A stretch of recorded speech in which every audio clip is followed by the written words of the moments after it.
Key on. Boom. Just like that, we have headlight with the key. Success right there.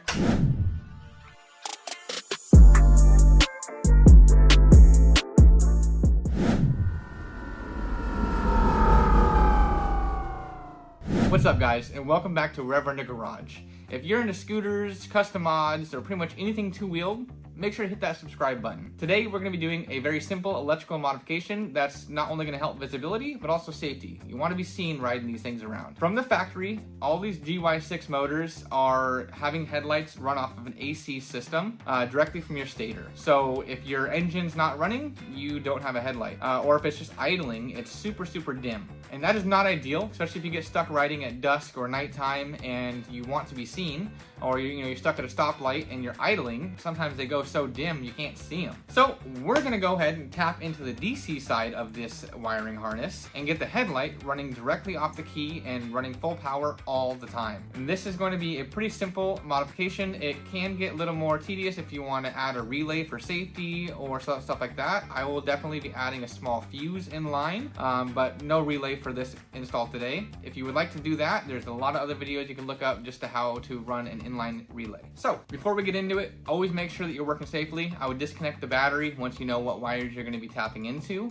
so you don't get shocked or blow any fuses in the harness. Pro tip: disconnecting the battery is a good idea, but just make sure you determine what wires you need first.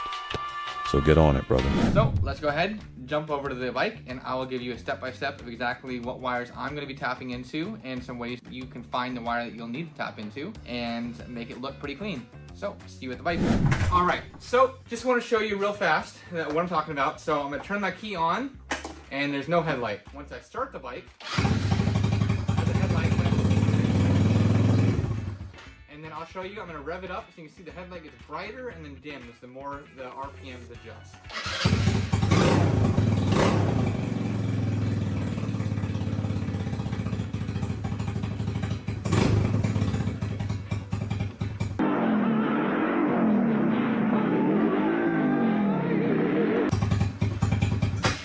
And just like that, no headlight. So that's what we are going to be fixing today, and I want this thing to have full power all the time. Okay, so got my battery box off, and I am over here at my headlight plug. So I put this waterproof plug on once I did this rolling wrench single headlight install, and I just watched his video on exactly how to wire it up to just begin with. So if you have any questions, if you have this exact same headlight, go look that up. Otherwise, I know at this point this yellow wire is for my running light. These two little accent lights on here is what I have that running to, and that's just a constant power once the bike is running as well. So I know that can be one to tap into, just make a direct current, but that's only going to affect this black wire down here, which runs to the accent lights. So now I got to figure out which one of these three wires. I know it's not green, as my harness green is ground, but I'm just going to show you the step I'm going to take just to figure it out on all three. With my multimeter, I got the ground directly onto my battery, and I'm going to go ahead and put the positive in here.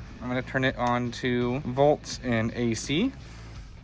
And then, as you can see, there's gonna be nothing reading. As you can see, I'm gonna put it on each end of these, try and get a reading on my multimeter. And AC, but you can tell this is the ground as it takes away all reading. Take it off, and you're gonna have something just from it being on the ground of the battery. So I'm gonna go ahead, start the bike, and then test all three of these to see which one gets the probably like 10 to 12 volts, so I know it's positive. I know this yellow one should, as that one runs the running light. I just gotta figure out which one of these three is also going to give me the voltage reading. You won't be able to hear me, but go ahead and watch.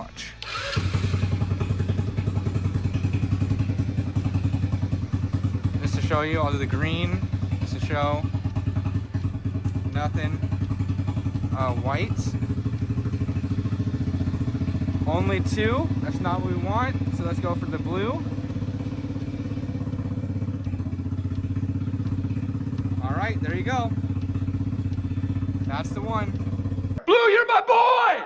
Thank you, sir. And then just to show you as well, yellow, same thing. Okay, so our wire is gonna be the blue and yellow. I'm gonna leave the yellow accent lights. I'll leave that on the AC current, but this blue one is the one that I'm going to be tapping into the ignition system here. I'm gonna go ahead and switch this over to direct current. I still got the negative on the battery. Now I'm just gonna go right into here on my ignition system. So green should just cancel it out. Yep, so you can see nothing on the green. I'm in there feeling green. So let's go for black. Nothing on the black. How about pink? Nothing. And red. Okay, so red has power even when the key is off. So I know I do not want to go to red. So now I'm gonna turn the key on, and I know that it's not gonna be red. So now let's try black. Okay, so black gives me power when the key is on. Just to confirm, let's try pink. Okay, so pink is nothing. Black, if I go into here, gives me the full voltage once the key is on. And then just to confirm that this is the ground, absolutely nothing on the green. So it's gonna go black. So I'm gonna go from this black wire, spliced into that, and throw a wire over here to replace this blue wire. So easy enough. I'm gonna go ahead and show you how to do that. At least show you how I'm gonna do that. All right, so I got the blue wire out of the connector. I'm going to end up just cutting the wire and putting some electrical tape so this does not ground on anything, but I will not be using this wire anymore. I got this connector freed up. So now the next step is gonna be going over here to the ignition wire. I already determined it's gonna be the black wire that I'm tapping into. All I did is I have this cool little quick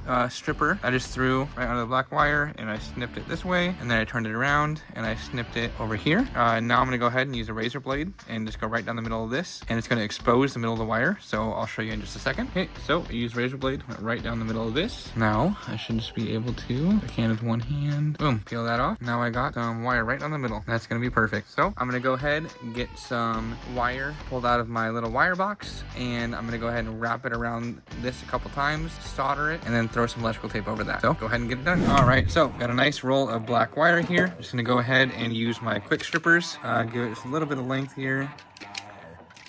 And just like that, go ahead and peel it off. Got a whole bunch of exposed wire. I'm gonna go ahead and twirl it up. And then go up here. I'm gonna wrap it around this a couple times, as much as I'm able to. Definitely a little much, but better have a good connection than a bad one. Okay, now I'm gonna go ahead and grab my little soldering station right here, get it all soldered up, and I'll see you once it's all electrical taped and I start with the other end. All right. And just like that, got it all soldered up. I'm gonna go ahead and electrical tape this, and then I'm gonna go ahead and throw a pin right here on the other end of this. That came in this nice little waterproof kit right here. So I'm gonna see you guys once I got it all plugged in. All right, so this wire is now all electrical taped and good to go. Yes! I ran this wire straight through here into here. So now that should be a constant power. Got it plugged in. So let's go ahead and see. I'll set you guys up and I'll take a look. All right. Key on, boom, just like that, we have headlight with the key. Fucking success right there. Now when I start it, this accent light is burnt out. This one should come on, I believe. Yep. Okay. I don't know if you guys can see it on the camera or not, but this one starts to light up once the stator starts giving it power. So, perfection. That is a job well done. And just like that, the headlight mod is done. Now that I know it is powers up directly by the key, how it should, honestly how it should have come from factory, the only thing I have left to do before buttoning it up is installing an inline fuse. I'll go ahead and cut that wire right down the middle, get this spliced on, soldered, and heat shrink, and I'll have a 10 amp fuse in line to make sure if for some reason it's drawing too much power, it'll just blow that before blowing anything else. Pro tip. Adding the inline fuse when initially wiring it will save you time, as you won't have to dig back into the wiring. You wouldn't add blueberries to your muffins after they're baked. Just wow. I hope that you guys found that pretty useful. That can be used not only for a headlight, your brake light, if you put on an electric fuel pump onto something, any kind of accessory that comes AC, how to get it to DC. And if you guys are new here, Rev Render Garage is not just about scooters, even though we do focus on those a lot. What? No way. We are all about just wrenching, customizing, pretty much anything on two wheels and beyond. We have stuff as far as me trading my Harley for a new Honda CB1000R. Just our last video was Shane picking up his brand new Kawasaki Z500, and we even have videos about restoring a rusted Blackstone griddle. Pretty much just getting our hands on anything that we can. So if you are into real life mods, builds, and gear that actually gets used, make sure you hit that like button, subscribe, turn on your notifications. We've got a lot more coming. If you guys have any comments, for any questions or even some projects that you'd like to see in the future, please drop it down below. We very much appreciate it. Make sure you guys ride safe and wrench smart. As always, catch you next time. Rev Render out. As always, thanks for watching. Tune in every Tuesday and Saturday for new videos. Also, don't forget to like, subscribe, and comment. Those likes really help us out with the YouTube algorithm. Until next time, Reverenda out.